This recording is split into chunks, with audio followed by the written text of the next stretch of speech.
There's already a conventional wisdom emerging about what triggered the clash between the U.S. and Iran over the Strait of Hormuz, where 19 million barrels of oil flow every day.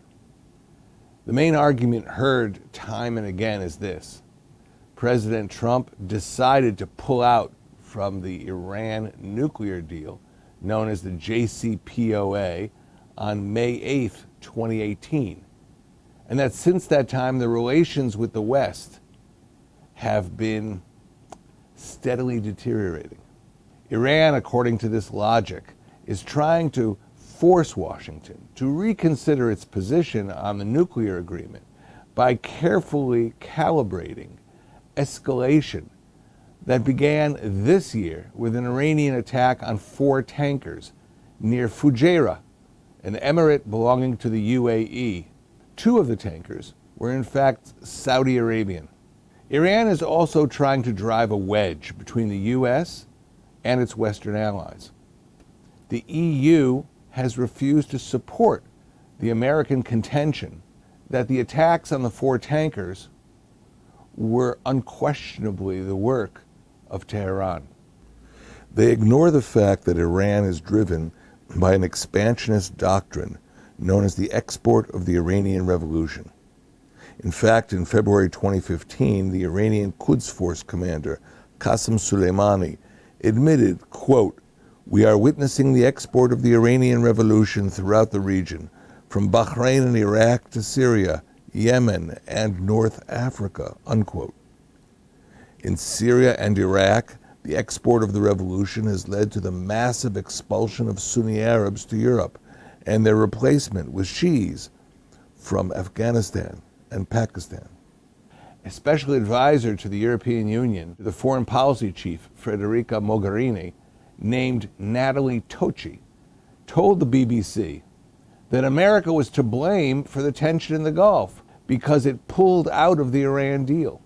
She said that if there's an escalation on one side, meaning pulling out of the deal, then there's going to be retaliation on the other side.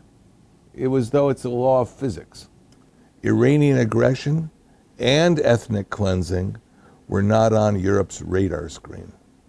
The Guardian, the British newspaper, said that those in the UK who supported the American position had a lust for war. The fact is that Iranian-sponsored escalation has been underway for some time. The UN reported in January 2018 that the Houthi drones in Yemen were almost identical to Iranian drones.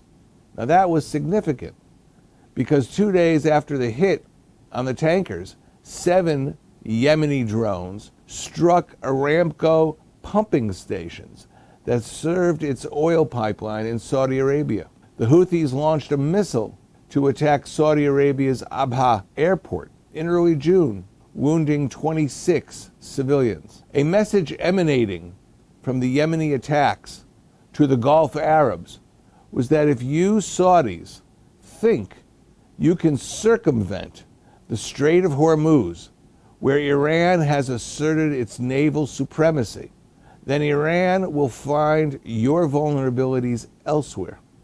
The Iranians have been attacking Western shipping in the Persian Gulf since the mid-1980s.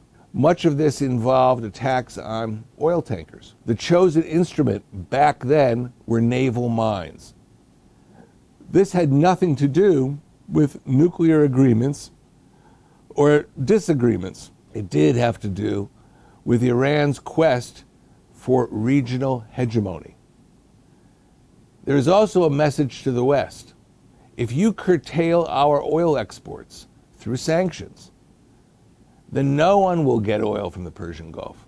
Diplomats at the European Union, who have a strong interest in safeguarding the free flow of oil and protecting its price, should back their American allies. Otherwise, the next time the price of oil goes shooting through the roof, they should not be surprised if European citizens in individual European states become enraged at Brussels and seek to follow the British example of even exiting the EU if individual member states' interests are not adequately protected.